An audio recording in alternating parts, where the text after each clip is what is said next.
O simples fato de eu estar escrevendo isso já deve ser um sinal de quão ruim é a situação. Meu nome é Peter e sou assistente do xerife do condado de Barron, uma pequena região rural no sul de Ohio. Fico surpreso com quantas pessoas não sabem onde fica Barron, e ainda mais curioso é como poucos mapas mostram nossa localização. Nunca entendi por que a nossa pequena cidade nos sopés dos Montes Apaches ficou esquecida por tanto tempo. Parece que o resto do mundo não sabe que existimos e, por sua vez, o condado de Barron não parece notar nem se importar. Desde que a empresa de mineração de carvão fechou a sua operação na década de 80, o condado de Barron não teve muito a oferecer, exceto por ser um ótimo lugar para acampar. Ainda assim, existem pessoas aqui, e onde há pessoas suficientes, geralmente há emprego, o que significa dinheiro e, infelizmente, também significa crime. Esse ciclo vicioso é o que alimenta meu trabalho,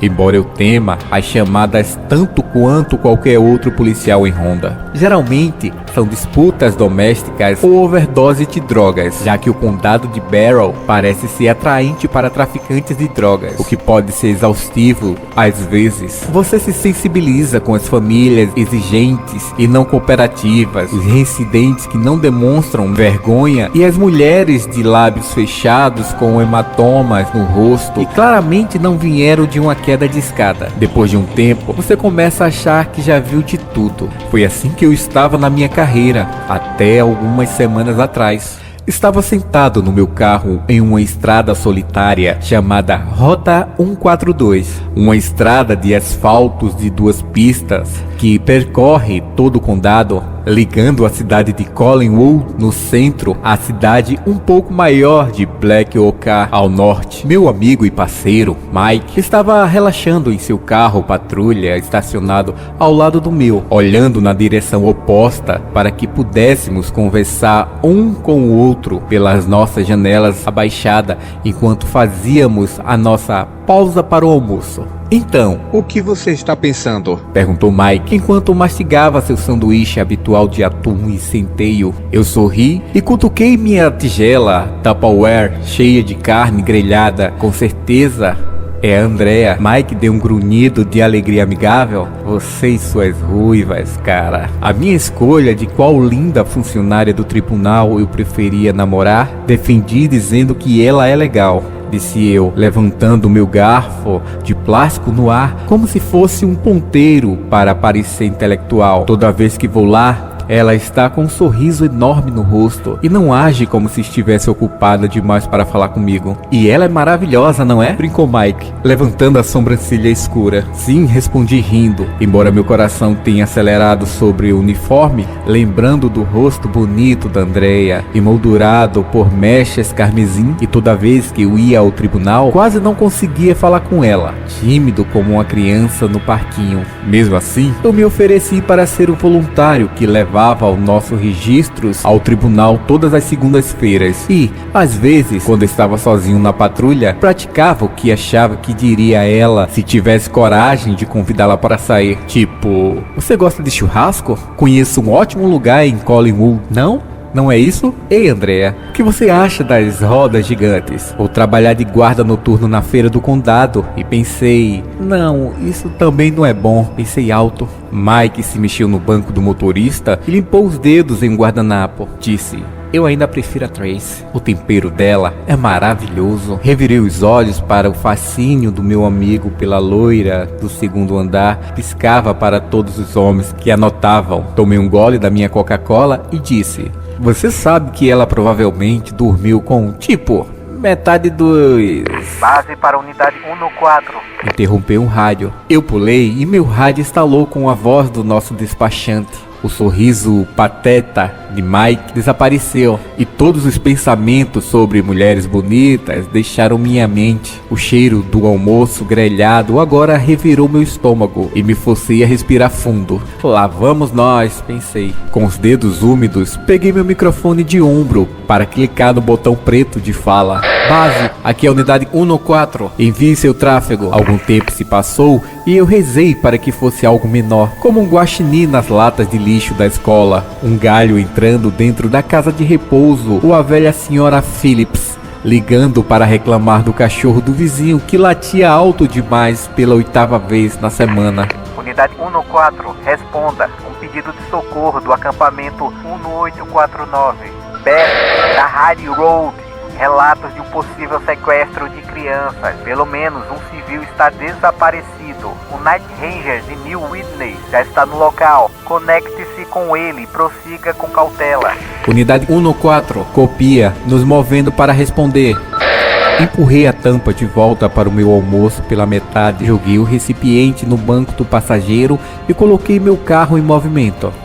Base, aqui é a unidade 1-3. Mike clicou em seu microfone e acenou para mim de seu carro. Estou perto, movendo-me como backup. Como copiar? Eu fiz uma careta e balancei a cabeça, o sangue frio em minhas veias. Você não precisa fazer isso. Mas meu parceiro apenas deixou escapar um pequeno e sábio meio sorriso e assinou de volta. Sim, eu preciso. Unidade 1-3, que é base, copia sólida em todos. Mostrando você a unidade 1-4, despachando às 23h48. Acendendo meus faróis, lancei o último olhar para Mike e, juntos, giramos nosso carro de patrulha para entrar na longa estrada escura. Minhas entranhas se contorceram, a paisagem sombria, voando, e eu xinguei baixinho. Apesar dos problemas com drogas e violências domésticas, o condado de Barrow era tranquilo, rústico e até agradável em alguns lugares. A maioria das pessoas normais eram do tipo sal da terra e, embora eu não fosse um homem que frequentava a igreja, podia apreciar a ideia de um cara do céu, ajudando a evitar que as pessoas ficassem muito indisciplinadas. As pessoas aqui não se revoltaram quando prendemos um drogado por espancar a esposa. Não jogaram tijolos no meu carro em nome de algum pseudo-revolução iniciada no Twitter. E todos os garotos sorriram e assinaram quando dirigimos pela cidade. Na maioria das vezes, éramos tratados com humanidade e raramente tínhamos que lidar com algo além de uma overdose ou uma briga de casal que acordava a metade do bairro. Mas a New Whitney era diferente. Pedras redondas esmagavam sobre os pneus do meu veículo e eu desviava de inúmeros buracos. O governo do condado de Barrow lançou um modesto, porém bem sucedido programa de reparo das estradas alguns anos atrás, mas nenhuma das equipes parecia conseguir chegar à claustrofóbica estrada de terra que cercava a reserva de vida selvagem de New Whitney, com 12 mil acres de florestas mistas e pastagens parcialmente cercada para abrigar espécies ameaçadas de extinção. Fazia fronteira com colossais 70 mil acres de área recreativa florestal ainda pertencente às indústrias do carvão, tornando o lugar mais rural e pitoresco de todo o condado de Barrow. Ainda assim, o porquê parecia atrair muita pouca simpatia ou atenção das autoridades locais, quase como se esperasse que ele saísse do mapa. O que achei estranho, desde que New Whitney trouxe uma boa quantidade de negócio de turistas de grandes cidades. Infelizmente, a única lembrança que eu tenho do lugar era de longas horas vagando com a unidade K9 do nosso condado vizinho. Foco. Fechei os olhos por um momento, tentando expulsar as memórias da minha cabeça. Ainda assim, eu podia vê-la, a garota que eles trouxeram meses atrás, coberta de cortes e contusões, vestindo roupas de outra pessoa. Seus olhos azul celeste, selvagem como um animal encurralado. Eu não estava pronto para aquela noite. Nenhum de nós estávamos. Não será como da última vez. Ao entrar em um dos muitos acampamentos que pontilhavam a vasta extensão de terra recreativa, avistei uma grande caminhonete vermelha estacionada ao lado de um trailer branco de aparência cara. Uma SUV preta estava estacionada a cerca de 6 metros de distância e eu reconheci imediatamente a insígnia do guarda noturno de New Whitney. Depois de tudo, desde outubro passado, como não poderia? Ele não fez isso. Eu juro, era a estrada. Você tem que acreditar em mim. A voz ecoou em minha mente, os soluços da garota ainda tão claros quanto a noite em que seu pai a trouxe para a delegacia, encharcada, com marcas de mãos sujas e pretas por toda a roupa. Parar? Murmurei para mim mesmo, desesperado para esquecer o passado horrível. Acabou, não é a mesma coisa. Em vez disso, esperei até que Mike parasse ao meu lado e cliquei no meu microfone de ombro. Base, Aqui é a unidade 14. Estou no local com 13, mas o lugar parece deserto. Repito, não vejo ninguém no local. Farei minha primeira abordagem às 0:06. Copiado? Na aura brilhante dos faróis de minha viatura, procurei algum sinal de movimento, alguém escondido atrás do trailer, ou talvez olhando pela persiana fechada, mas não vi nada. Uma pequena suspeita incômoda ganhou vida no fundo de minha mente, o gelo sobre minha pele, me dizendo que algo sobre esta situação estava muito errado. Unidade 13, aqui é base. Copia sólida na primeira abordagem. Temos as unidades 11 e 12 em espera. Se você precisar de mais reforço, mantenha-nos informado. Base encerrando. Engoli um nó seco e amargo em minha garganta e abri a porta do carro. Um aroma mascarado de folhas molhadas e apodrecidas se enrolou do solo úmido para fazer cócegas em meu nariz, correndo carregado nas nuvens espessas de névoa branca como algodão que pairava entre as copas das árvores escuras. Este tinha sido um mês de março, mais quente do que o normal, pelo menos no começo, e as nuvens turbulentas ameaçavam chuva com a nova frente de temperatura. A lama espremeu sobre meus sapatos, ensurdecedora contra o silêncio tumular da floresta próxima, como se cada pau e pedra prendessem a respiração em antecipação. Além das copas das árvores, 3 luzes brancas piscavam esporadicamente à distância, provavelmente algum tipo de torre de telefonia celular ou antena de rádio, embora fosse difícil de dizer do chão. Mike apareceu ao meu lado em um piscar de olhos e nos movemos quase em sincronia, lanternas na mão, braço livre, rígido ao lado do corpo, prontos para pegar nossos provedores, bastão ou, Deus me livre, nossas armas de serviço, se necessário. Com todas as coisas estranhas que eu tinha ouvido sobre esse lugar, eu não tinha certeza se não pularia direto para a Glock, se as coisas corressem tão mal quanto minha imaginação infantil sugeria. Pensei que o Ranger deveria nos encontrar aqui, Mike murmurou, com a mão na arma, os olhos examinando as árvores lotadas além do pequeno acampamento. Limpei a garganta para evitar que minha voz ficasse trêmula. Ele esteve aqui. Vamos checar os veículos e dar uma olhada no trailer. Se não os encontrarmos, ligaremos para a base e esperaremos por mais reforços. Agindo em equipe, Mike e eu nos aproximamos da caminhonete vermelha e do SUV preto. Ambos estavam vazios e não encontramos sinais de crime. Parecia que os acampantes, juntamente com o guarda florestal, simplesmente tinham desaparecido. Ao pé dos degraus de metal que levava ao trailer, parei e puxei minha pistola. Ela estava fria e pesada na palma da minha mão. Um lembrete mortal de como o meu trabalho poderia ficar perigoso se eu não tomasse cuidado. Mike fez o mesmo com um clique suave e colocou a mão no meu ombro, em um sinal silencioso de que estava pronto para me seguir. Eu bati meus dedos pálidos na porta de fibra de vidro fria e dura do trailer, curto e rápido. Olá, escritório do xerife? Recebemos um chamado sobre um distúrbio. Longos e tensos segundos passaram, marcando apenas pelo pulsar do meu coração nos ouvidos. Nada. Eu bati na porta novamente, desta vez mais alto, no caso de os ocupantes estarem dormindo ou com problema de audição. Escritório do xerife, abra. Tem alguém aí? Silêncio. Nada além do som estranho e agudo das árvores balançando com o vento. Eu odeio essa parte. Segurando a maçaneta da porta, apertei o botão na pequena luz montada sobre a armação da minha Glock e empurrei. Com um pigarro, eu limpei minha garganta para evitar que minha voz falhasse como o de um rato. Ele estava aqui.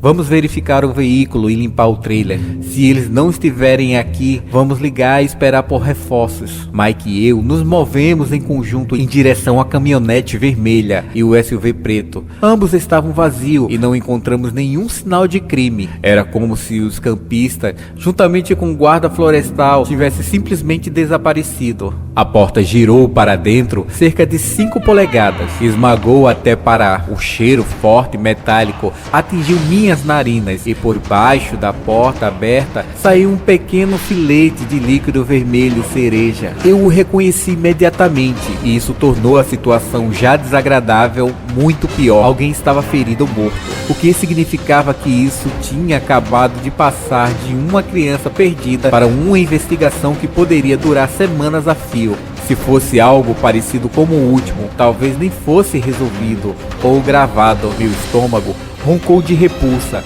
mas bati na porta com o ombro e finalmente ele cedeu. Jesus!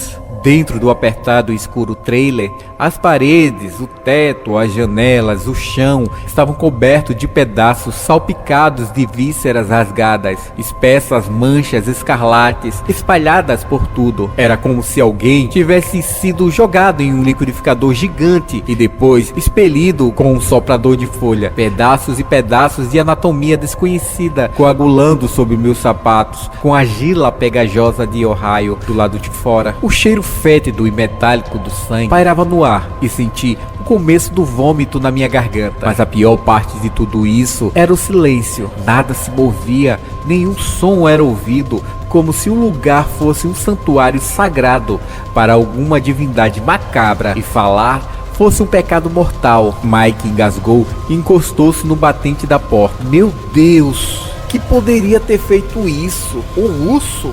Se ao menos fosse isso. Eu acho que não. Tive que fechar os olhos e respirar pela boca para evitar minha carne assada na cena do crime. Nenhum urso poderia ter feito isso. Tossindo e cuspindo, Mike se preparou e apontou sua arma para o interior escuro. Vamos limpar isso e dar o fora daqui. Não posso continuar respirando essa porcaria. Caminhamos lentamente pela escuridão infernal, nossas armas levantadas e todos os pelos do corpo se arrepiando. O medo superou meu nojo, embora apenas um pouco. E enquanto eu me movia por uma pequena alcova para a estreita sala de estar, cozinha, minhas entranhas se retorciam em um nó duro. Você está vendo isso? Eu me engasguei com um cheiro fétido e apontei a luz da minha arma para a parede do lado esquerdo. Na sala de estar, havia um sofá encostado em uma parede, em frente a um pequeno fogão compacto e uma geladeira, com alguns armários de madeira sobre eles. Havia uma grande janela quebrada atrás do sofá, pela qual se podia ver a floresta escura lá fora, deixando entrar apenas um pouco de luz filtrada pela nuvem escura. O vidro estava espalhado pelo chão, mas parecia que a maioria dos cacos tinha voado para fora, como se alguém tivesse saltado através dele. Havia sangue no sofá, com pedaços de vidro grudados no chão e pedaços vermelhos afiados. Mas foi a grande parede oposta, coberto com linho sintético liso, que chamou minha atenção. Marcas de mão, dezenas e dezenas de marcas de mãos, algumas grandes e corpulentas, outras pequenas e finas, pontilhava a parede como uma estranha caverna pré-histórica. Riachos vermelhos ainda escorriam das paredes, como se quem as tivesse feito tivesse acabado de sair, fugindo na noite escura longa, antes de chegarmos. Mas não eram marcas de garras desesperadas de alguém sendo atacado ou arrastado. Eram marcas propositais, quase infantis em sua colocação, e pelos vários tamanhos, percebi que tinha sido mais de uma pessoa. No meio de todas as gravuras, como se emoldurada por elas em sagrada reverência, havia 4 palavras: procure as luzes. Mike. Eu encontrei seu olhar, a pistola tremendo na minha mão. Peça reforço, chama o xerife, tragam todos para cá, agora. Ele balançou a cabeça e pegou seu microfone de rádio montado no ombro. Base, aqui é a unidade 103, solicitando reforços imediato. A estática chiou no pequeno microfone de plástico. Base, aqui é a unidade 103, entendeu? Meu coração acelerou quando percebi que não consegui ouvir a voz de Mike pelo rádio. Não havia som, nenhum crepitar ou clique vindo dele. Eu tentei o meu, apertando o botão de fala várias vezes e girando os mostradores, mas não adiantou. Nada. Está morto, eu disse, sentindo medo me invadindo pelo sangue que cobria meu corpo, enquanto meu cérebro tentava processar o medo e a confusão. Como? Mike bateu no rádio preso em seu cinto com frustração. Eu carreguei, estava na potência máxima. Não estamos fora de alcance, não podemos estar. E aí veio a lembrança. Por que vocês não chamaram a polícia? Perguntou o xerife com uma voz dura, cortando meus pensamentos, enquanto eu o via do outro lado da mesa, com uma garota ruiva chorando ao meu lado. Nós não podíamos, não havia saída, nenhum sinal, nada. Por que você não entende? Olhando para o raio morto em minha mão trêmula, sacudi a cabeça para afastar as memórias culpadas. Temos que sair daqui. Voltem para os carros, buzine e chame por ajuda. Esse cara é muito perigoso. Mike se moveu em direção à porta e eu segui, tão de perto que quase esbarrei nele quando ele parou de repente. O quê? Ele recuou, chocado contra a parede manchada de sangue. Eu virei a cabeça para seguir seu olhar através de uma pequena janela à esquerda. Diferente da grande janela da sala de estar, essa estava intacta e, através do vidro embaçado, pude ver uma bola branca de luz balançando entre as árvores. Parecia como as luzes da antena de celular que eu havia visto piscando no horizonte. Mas essa estava se movendo para cima e para baixo, balançando de um lado para o outro entre as árvores, lembrando-me dos reflexos dos olhos de vaca quando uma lanterna os iluminava no escuro. O objeto não se movia como uma estrela cadente, e eu sabia que era baixo demais para ser um avião. Não, algo sobre seus espasmos erráticos, quase hipnótico, parecia orgânico, como um vagalume gigante que finalmente se soltou de seu casulo pré-histórico. À distância, um som agudo seguido de um baque ecoou em um coro mecânico. Eu dei um passo mais perto da janela, atraído como uma mariposa pela luz etérea. Sem aviso, um pedaço gorduroso de víscera escorregou sobre o meu sapato e eu tropecei. A lanterna voou de minha mão e caiu no chão com um estalo ensurdecedor que me deu calafrio na espinha. Um som estridente, como uma estranha sirene de nevoeiro eletrosintética, rasgou o ar e o trailer foi banhado por uma cascata ofuscante de luz branca. Em algum lugar fora do trailer, árvores estalaram, arbustos caíram e os ruídos estridentes ficaram cada vez mais próximos. Tremores surdos percorreram o chão, subindo pelas minhas pernas e entrando no meu peito, tornando-se mais intenso e cada segundo à medida que o que quer que estivesse lá fora se aproximava. Já tão fascinado, eu choraminguei com medo infantil e me agachei atrás da janela, com muito medo de olhar para a fonte do feixe. Uma pequena parte do meu cérebro me disse que a coisa lá fora estava nos caçando, como um lobo com coelho encurralados, e nós havíamos entrado direto em seu covil.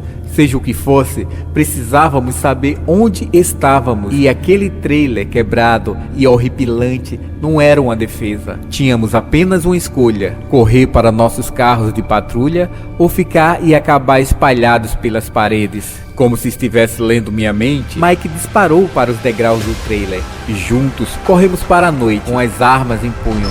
Árvores estalaram, galhos quebraram e o chão lamacento tremeu sob meus pés.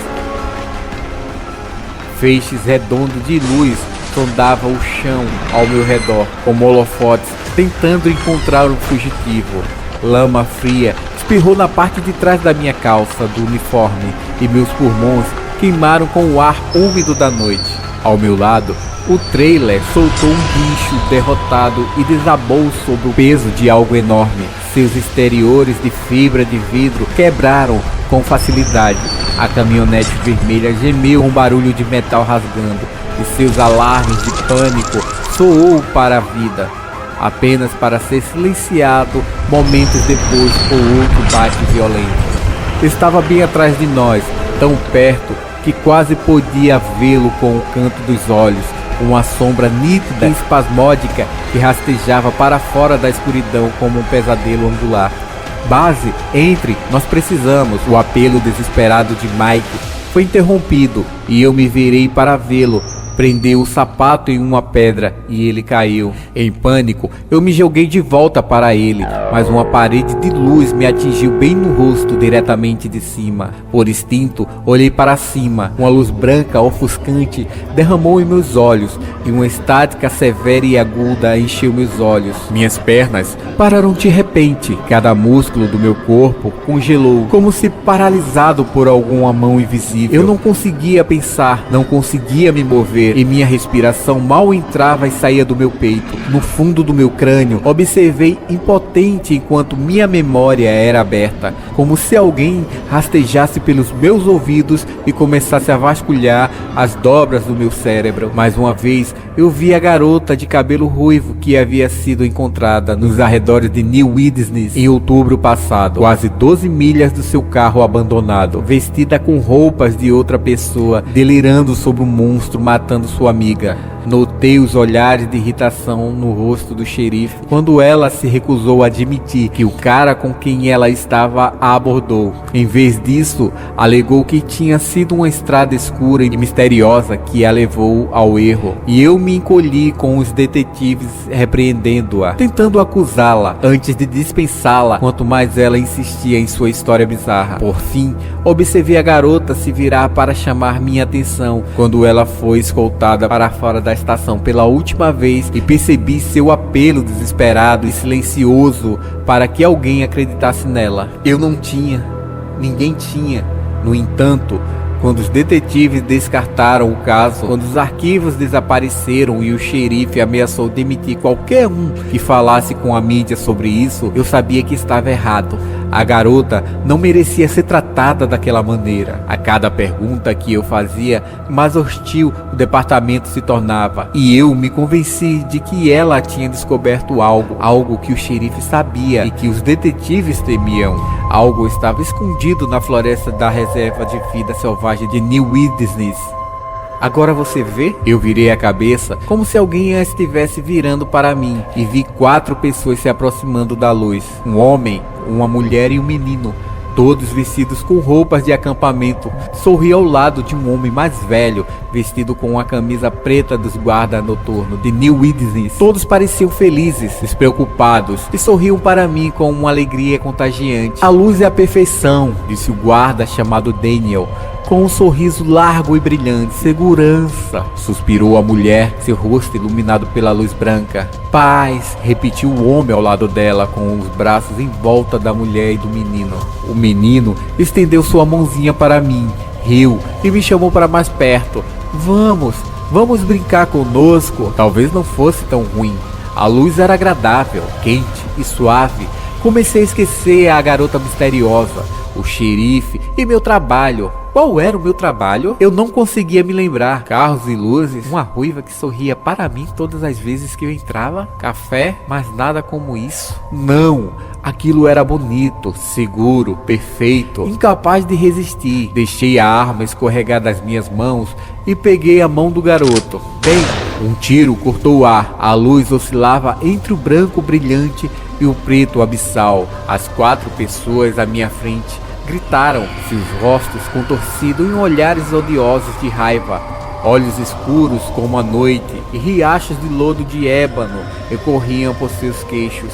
Uma dor intensa tomou conta da minha cabeça e eu caí para trás, cobrindo meus olhos com as 2 mãos. Uma sensação terrível, como se eu estivesse olhando diretamente para o sol, queimava minha visão e pulsava em minhas têmporas. Mãos tateavam meu corpo, tentando me puxar de volta, mas outra pessoa me agarrou pela alça do meu colete à prova de bala, me arrastando para fora da luz. Tiros disparados, tiros disparados.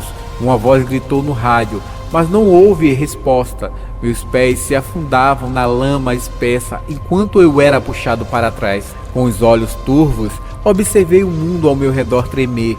Meus membros ficaram dormentes e tive que me concentrar muito para respirar. Orbes de luz balançavam nas árvores, espalhando-se pela floresta como um enxame de círculos brancos e brilhantes. Pareciam balançar como alguém andando na calçada, mas com menos fluidez, movimentos mais tensos e espasmódicos. Mãos trêmulas me apoiaram no para-choque sujo de lama de uma viatura e pisquei várias vezes para clarear a visão. Finalmente eu vi. Aquela coisa era tão alta quanto os pinheiros próximos, com 8 apêndices finos arqueados em ângulos irregulares, como pernas de aranha. À luz dos faróis do carro patrulha, fiquei chocado ao ver aços laminados a frio, não carne, com veias sinuosas de cabos de aço trançando, subindo pelas pernas. Eles se conectavam a um aglomerado retorcido de feixe fundido que quase parecia uma medula espinhosa. punhal de pesadelo.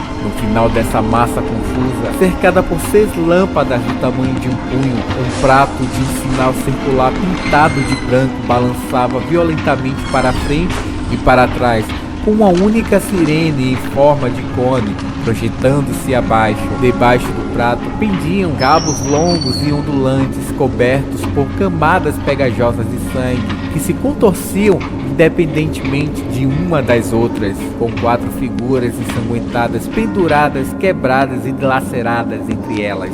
Uma torre era uma maldita torre de rádio. Com um rugido, o carro patrulha disparou e Mike me empurrou para o banco de trás. Meus braços e pernas formigavam com uma dormência de borracha. Minha cabeça descansou contra a janela enquanto observava com fascinação imóvel toda a linha de árvores iluminadas com anéis de luz, perto de 6 coisas agachadas fora do alcance dos faróis. Sobre a primeira monstruosidade industrial, figuras humanas flácidas abriram os olhos para acenar para mim, suas pupilas brilhando como a lua branca na escuridão. Sua pele estava rasgada, os intestinos arrancados, os troncos esfarrapados mal sustentavam por uma confusão de ossos fraturados. No entanto, eles pareciam sentir dor e não fizeram nenhuma tentativa de se libertar. Eles apenas balançaram lá por seus próprios pescoços dobrados e acenaram. Eles acenaram e sorriram. O carro de Mike se afastou do local e voltou para Bethesda Ridge Road. As estranhas aranhas de ferro arqueou sua cabeça para trás e soltou um rugido penetrante que crepitou no ar com o tom de um sintetizador. As estáticas sibilavam em meus ouvidos. Vozes odiosas gritavam em minha mente e eu deslizei no banco de trás do carro de Mike para a escuridão. Acordei no hospital em Black Oak, coberto por lençóis brancos e macios, diagnosticado com uma convulsão grave. Como algo tão simples poderia explicar tudo o que eu tinha visto? Ninguém se preocupou em elaborar, mas eu não discuti, grato por estar vivo e com um cartão de melhoras feito à mão por Andresa, esperando na minha mesa de cabeceira. Não queria pensar sobre a coisa na floresta, apenas comi um pouco de gelatina, li o cartão de Andrea 15 vezes e dormi um bom sono, sem sonhos. No momento em que Mike parou várias horas depois, ele me disse que todo o departamento tinha saído para vasculhar o acampamento de cima a baixo, mas não encontrou nada, nenhum trailer destruído, nenhuma caminhonete vermelha quebrada, nem mesmo a SUV preta de New Whitney. Meu carro patrulha foi encontrado estacionado em uma curva vazia, do outro lado na estrada de New Whitney, com minha Glock caída na grama, a menos de 50 metros de distância.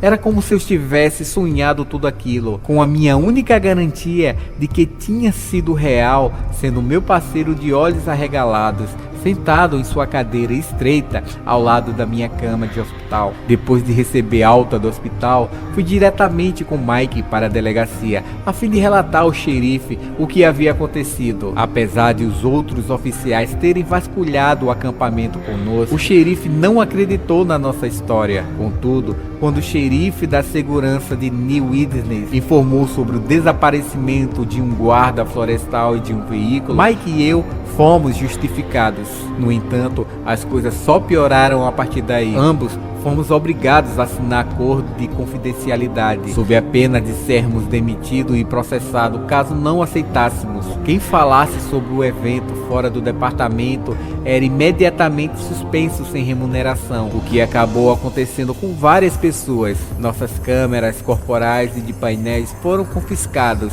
Nem Mike nem eu tivemos acesso às filmagens. Todos que não faziam parte da polícia aceitaram a versão oficial do xerife, que dizia que eu havia sido atingido por um raio perdido, o que teria causado minha convulsão. E assim, fomos silenciados, assim como a garota de cabelos ruivos. Apesar da minha própria situação, não consegui dormir bem depois disso. Continuava vendo o rosto da garota molhado de lágrimas em meus sonhos, os olhos fixos nos meus enquanto ela saía da delegacia no último dia de seu caso. caso. Incapaz de lidar com isso por mais tempo, fui à internet procurar qualquer evidência sobre o que havia acontecido com ela. Descobri que a garota havia deixado o emprego no Night Ranger de New Witness há algumas semanas, mas ninguém soube me dizer para onde ela foi ou o que aconteceu com a garota. Depois de horas procurando, finalmente encontrei uma série de 13 entradas nesse site falando sobre um lugar chamado Taupin Road. Quando li pela primeira vez, quase caí em lágrimas